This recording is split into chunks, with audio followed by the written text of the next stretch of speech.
Hello, beautiful humans of YouTube.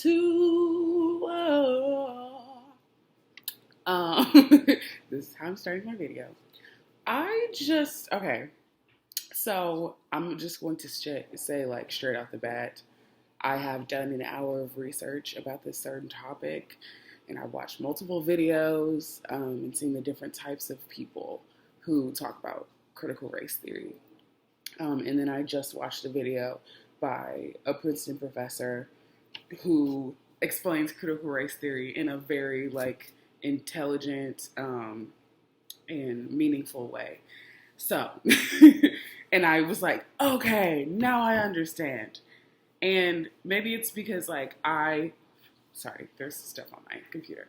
I highly value intellectualism. I highly value education and things of that nature. Just because I'm a college educated person, I have a minor in women and gender studies. I got my major was in psychology, so and then my other minor was in counseling psychology. So the mind, thoughts, intelligence, how gender, race, and all that stuff ties into our real world is super important to me. I have tons of books just focusing on feminism and different types of discrimination and things of that nature that are super important and super just informative. And I want to say to people that, at least from my understanding, critical race theory isn't a crazy concept. As for me right now, where I am, I would say that my ideal way of thinking, or if you could say that, like, my political views, I would be super left, just left, left girl, just left as hell, okay? Super left. And I am super critical of the liberalism that supports the current president and the current vice president and their past actions, the way that they're dealing with the situation with the Palestinian genocide and all of that stuff. How I'm super critical of that type of stuff, because at the end of the day, it's the type of, like, I don't know, I guess the type of kind of thought process or political view that still tries to please conservatives in some way. And the thing about it is that, like, for the most part, Americans believe that our Democrats are really, like, left. They're not. When it comes to, and I've learned this in the past year or so, but when it comes to our politics in America, even our Democrats are seen as moderates in other countries. So if we're saying, like, for Europe, our Democrats are moderates. They're not that far left-leaning. They're not that, like, super, I don't know, socialist or anything like that. And I would say that, like, my political place is socialism, obviously, like, communism, but without all of the terrible things. And I think just learning about what those concepts are without all of the American education that I got around it, because all I heard about communism was, the big H, which, yes, I guess in some ways his stuff was communism, but that's not, like, the basis of communism or socialism. And I believe in the freedom and equality of all people. But the thing about critical race theory is that, like, it's in my mind, just from what I've learned so far, it actually is trying to systemically, or through education, teach us how race impacts our lives, how our gender impacts our lives, how our sexuality, how our gender expression affects our lives, how who we are as people affects the way that we're treated within the society, how the system may or may not be against us, how we have privilege or don't have privilege. And I think that from my learning, critical race theory is just addressing that. Because at the end of the day, America is a racist country. Most countries that have been colonialized at the root of colonialism is racism. So we're not above educating ourselves about these things. We're not above that. America's nowhere near above that. Even the most liberal countries are still not above racism and teaching anti-racism and things of that nature. And people's critiques of critical race theory is that like it's fighting racism with racism, and that's not what it is. I'm saying like and learning like hearing it from a professor of African American studies from Princeton University who's a black woman, I can't be like, you're wrong. Like, I can be, but the way she explained it, and it's the alignments with my personal beliefs about freedom and equality for all people.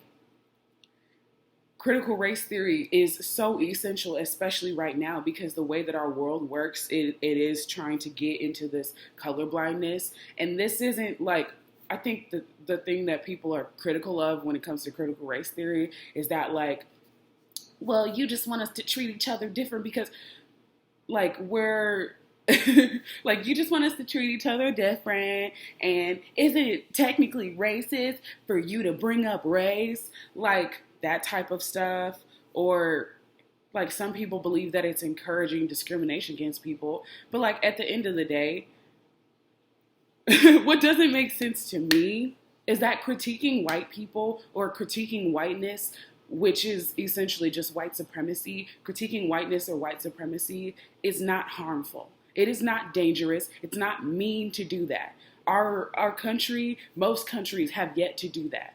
And I think the thing about like trying to skip over really like putting critical race theory into our school systems, it really just like, it wants us to brush off racism, which is something that has happened for so long because we had the civil rights movement and there was just everything stacked up against us after that. And we can't just forget about how like past these legislative gestures, how it's in the system for us to be treated unfairly. And that doesn't mean that when I see a white person, I'm automatically afraid. I automatically assume that they're racist. But I have to understand that unfortunately, the average white person is not educated on their white privilege, is not educated about racism, has unfortunately, because of the way that our world works and especially the country of America works, that racism is almost embedded into a lot of white people's views and thoughts about the world. And at least from like being able to go to college and find white people who are continuously working on educating themselves on how they can do better, how in the past they've done racist things unknowingly, but understanding that like, ooh, that was cringy. I had some really bad views back then. Like, it's okay to critique yourself. I critique myself when it comes to like in the past, and now that I'm a non-binary person, I even more understand why I was so critical of it. I had some weird critiques of trans people who essentially now we would call them non-binary because they just weren't fitting into our exact genders of things, and non-binary was not like a term 10 years ago when I was learning about being gay, because that's what I was learning about being gay when I was like 12 years old. And I would watch these videos about like trenders and all that type of stuff. But like, yes, I'm critical of myself when I was 12 years old, when I was 14, when I was 16, the way I thought about myself and my blackness and my body and all that stuff, and thinking about like how I think about it now is totally different. So it's not wrong to critique the systems that have been against people of color, women, queer people, disabled people, or any other type of marginalization. It's not wrong to educate ourselves and say, hey, there are certain great races of people and groups of people that have been treated unfairly by human beings and by the system. And it's important for us to educate ourselves on that. I don't understand why people are critical of enforcing racial education in schools. That doesn't make sense. Like, it sounds really dumb to be like, learning about racism and, you know, the discrimination of women and the discrimination against people of queer people and or disabled people or any other type of marginalization. That's so bad. Like, why are people treating it like that when at the end of the day, it's just saying we have to learn about this in order to get to a place where we can have this colorblindness. It sounds all fun and good to be like, colorblindness, yes, we don't see race, we're not paying attention to racism, racism isn't a thing anymore. Like, but I think the thing about America is that we love to just like want to brush it off, but it's still continuously doing damage. And at the end of the day, like, that's, if somebody is abusing you over and over and over and over and over and over and over again, and you just brush it off over and over time. I'll use the example of the way that I was raised. There was a lot of like just really traumatic things that happened to me. And now that I'm an adult, and I can choose what I do, I can choose the people I'm around. I've educated myself, and I've learned to choose myself and my happiness and my respect over what other people believe. Like, I most definitely, I think that I should have learned about all of these things way earlier. And I don't think it's wrong to teach middle schoolers or even elementary school children about race. That doesn't, like, kids aren't going to be like, now I have to treat Black people differently because they learn that, like, yeah, in the past, Black people were treated differently. I don't think a kid's going to be like, oh, my African queen. Like, I think that people believe that, like, it's going to turn into, like, let's raise up all the marginalized people above everyone else. Because, first of all, we can't easily get there at all. It would take so much for the lowest of the lows just I'm trying to think of like the most marginalized person, like a disabled trans woman. Like, you can't, it's in our system, in our current system, without the reconciliation, it is fairly impossible for the lowest of the lows in our society to be raised up higher than rich, white, cisgendered men. Like, it doesn't make sense. I don't understand how they're like, well, you're fighting racism with racism. Acknowledging racism is not racist. It's not wrong to acknowledge racism. Racism is a thing that happens. It's real. It is a continuous problem that America and most European colonialized countries have a problem with. We can see how racism is still a continuous thing, how genocide is still a continuous thing, how colonialism is still a problem in our current day. So,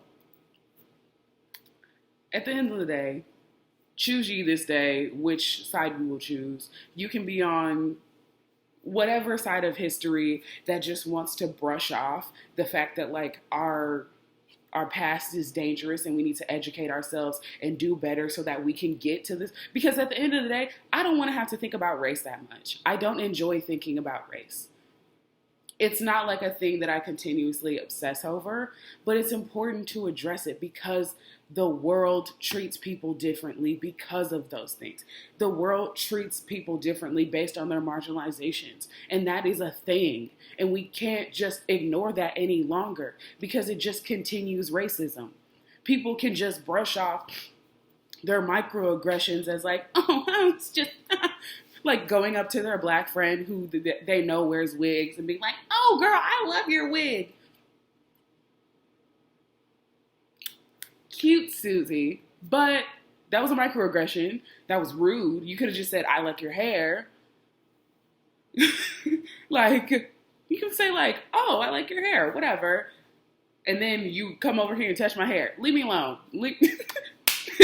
But like, at the end of the day, I think it's so important for us to educate ourselves. And I think that it is really great that there are a group of people who are trying to get anti-racism education into the school system. I don't love that the government will be involved in this, but I think that who am I to be like, educating children or people on how racism works in their lives, in everyday life, is a bad thing. Like, I don't, and I'm saying this as a black person who grew up in the suburbs, who grew up around mostly white people, who went to mostly white schools, who was in a very Christian, cisgender, heteronormative system of, school system, just the people around me, the way that my parents believe and think about the world was super heteronormative and low-key kind of coony, but all that to say, whatever you choose is whatever you choose. I just think that, like, critical race theory is probably going to be important if we want revolution, or if we want reconciliation, or if we want real change without the violence that may have to ensue. Because I'm not like, when people are abused for so long, we have different responses to it. And so some people's responses are to be violent. That's not my personal response. When I'm being mistreated or abused, I kind of shut down. Some people shut down and go into a deep depression. That's why, low-key, a lot of people of color have a lot of mental health issues because they're dealing with racism or discrimination in their everyday lives. But I think it's really ignorant, especially for people of color, to be like, critical race theory is bad. What? What do you, and I think, and this is important for white people to know, that just because they're black doesn't mean they're right. And I had to learn this myself. I love my people oh so much, but there are a lot of us who are indoctrinated by the white supremacist system, and we don't even know it. The people who you don't think are indoctrinated by the white supremacist system usually are. And it's sad. But if you see black people who are embracing their individuality, embracing their sexuality, embracing other people's individuality and their uniqueness, and are advocating for the people who this system, this current racist, white supremacist system hates, then those are the people that you need to be paying attention to. So, yeah, love you guys so much. I just did this random video just because I wanted to, just start off hot, because I was just like feeling it. It's 3 o'clock in the morning currently. I had taken a nap and I woke up from my nap and I was just chilling here watching some YouTube videos, because that's what I do a lot, because I love YouTube. Oh my God, that's like the peak of, I feel like, 22-year-old queer woman with a boyfriend. What I do, drink tea late at night and watch, like political YouTube videos. All that to say, if you have any more information about critical race theory, if you think that I've misunderstood what the purpose of critical race theory is, please put your critiques down below. I super duper want to know what your opinions are about it, because I think that it's good to get multiple opinions about things, but at least from my understanding and the way that I idealize the world to be, and the way that I understand how the world can change, hopefully peacefully, critical race theory is probably important. And I don't think that I would be the person that I am right now if I had not gotten my minor in women and gender studies and ended up learning about race and gender and different forms of discrimination. I think if I hadn't have educated myself, if I was just like regular liberal me who was in high school, then I probably would be like, you're right. Why are we critiquing whiteness? Why are we critiquing white supremacy? Like, I wouldn't literally say that. I'd be like, but white people aren't bad. Like, yeah, we know white people aren't bad. But we have to understand that unfortunately, white people are, a lot of white people are participating in a system of oppression. And we have to speak up about it or nothing will change. And that's my whole point. Love y'all so much. If you have any more suggestions or anything you want me to talk about, just let me know. I love you guys so freaking much. I'm going to try to start doing more YouTube videos because I feel like I have a lot to say. And I don't have to be anybody else on YouTube. So I'm going to just be myself. Okay. Love you guys so much. Bye.